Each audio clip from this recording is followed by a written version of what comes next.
Après, dans le tango, ce qui est chouette, c'est clairement la rencontre, pour moi. La question de rencontrer l'autre, dans la danse, mais aussi dans les arts ou dans les voyages. C'est vraiment une danse de la rencontre. Et avec le tango, dès que tu as le tango dans la poche, voyager, c'est tout de suite un peu plus simple.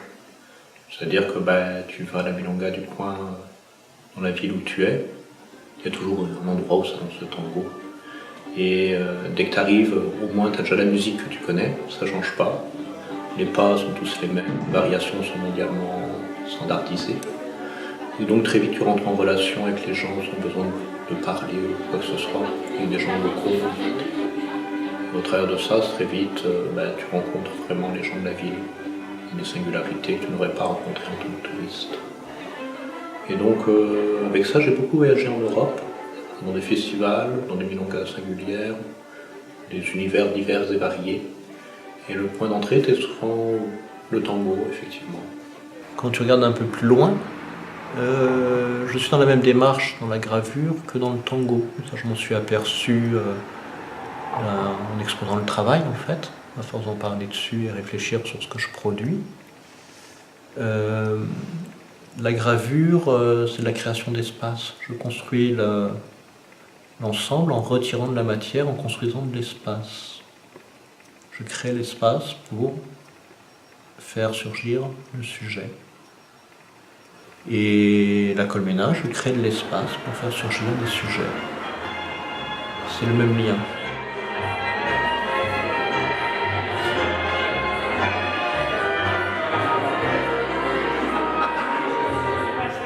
Alors le projet La Colmena, c'est un projet un peu singulier, particulier. En 2005, je n'avais pas ma place en tant que personne qui suit dans le milieu tango de Toulouse.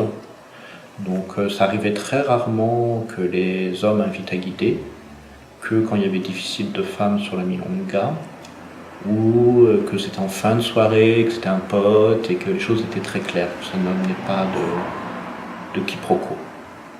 Donc à Toulouse, c'était assez compliqué de vivre je suis. Les femmes étaient exclues parce qu'elles n'avaient pas le savoir. Et pour les mecs en 2005, guider était toujours relié à des questions de sexualité ou d'a priori. Donc vers 2006-2007, j'ai été traîné dans les milieux homosexuels parisiens pour aller voir dans les milongas LG.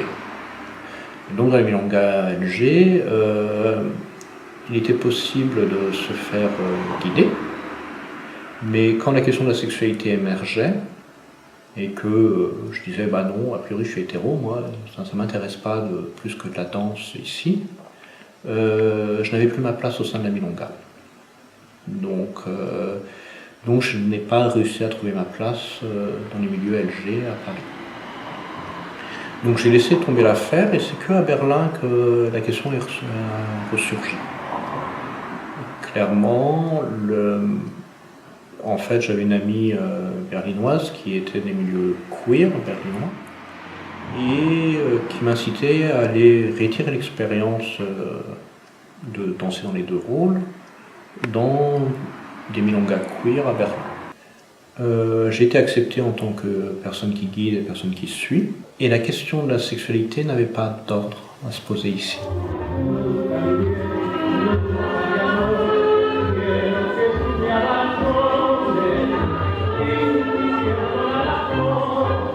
Donc, je suis allé voir Tanguy Ando en demandant, moi j'ai une trentaine de personnes qui viennent chez moi régulièrement. Je leur donne des ateliers. Ces personnes-là, si elles sont chez moi en ce moment, c'est qu'elles n'ont pas trouvé leur compte au sein du milieu tango. Donc c'est un peu une deuxième chance pour eux. Est-ce qu'il serait possible de construire un espace au sein de Tanguy Ando pour ces ateliers-là? Et en fait, donc Jean-Marc, le directeur, m'a dit simplement, et il avait complètement raison, que c'était un peu trop avant-gardiste pour Tanguy Ando.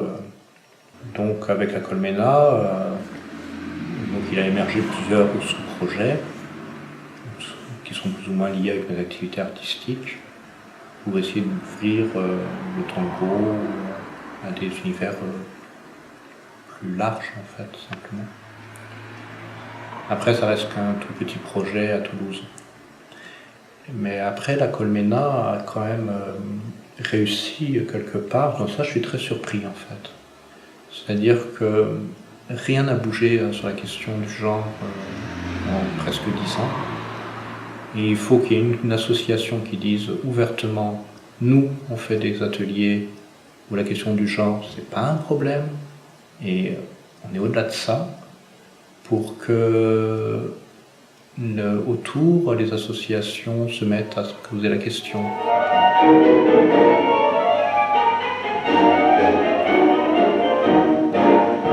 Et en 3 ans d'existence à la Colmena, ça n'a jamais autant bougé au niveau des genres sur les milongas à Toulouse en fait. Et c'est très surprenant. Et je pense qu'en France, sur une ville de la taille de Toulouse, c'est une singularité. Le fait d'avoir à Toulouse un cours où tu peux guider ou suivre indépendamment que tu es une femme, un homme, intersexe, trans, queer, tu peux... toutes les autres associations deviennent des associations... dans toutes les propositions, parce que c'est pas vraiment lié aux associations, les propositions d'ateliers deviennent caduques en fait. Quand ils te disent non, en tango, c'est l'homme qui guide, la femme qui suit, les gens ils te regardent, disent bah non, à la Colmena, à 3 pas ici, ils apprennent le tango et cette question-là n'a pas lieu.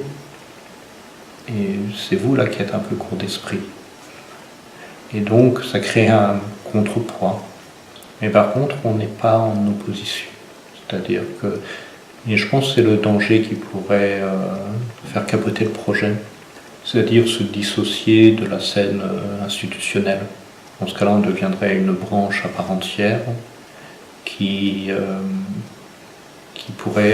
engloberait toutes les singularités et qui suffirait de planter pour planter tout le monde d'un coup. Quand les gens de la Colmena débarquent à Tanguerando ou ailleurs, à vrai dire, je pense pas qu'ils sont plus exubérants. Ils s'assument plus peut-être. Ils assument plus ce qu'ils sont et peut-être que c'est ça qui dérange en fait. Enfin, qui dérange, c'est un grand mot. On n'est pas non plus dans une opposition. Chacun fait son chemin en fait. Il y a pas...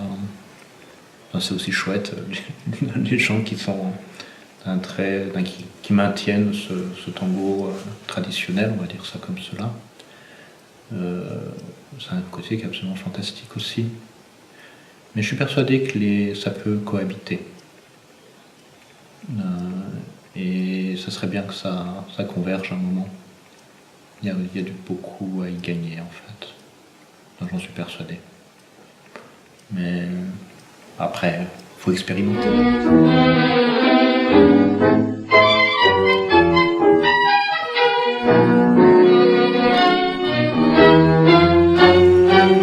Tango, c'est un projet qui est monté par une association de La Rochelle qui s'appelle Mudada. Donc il y a une volonté de proposer des histoires sous un mode dadaïste.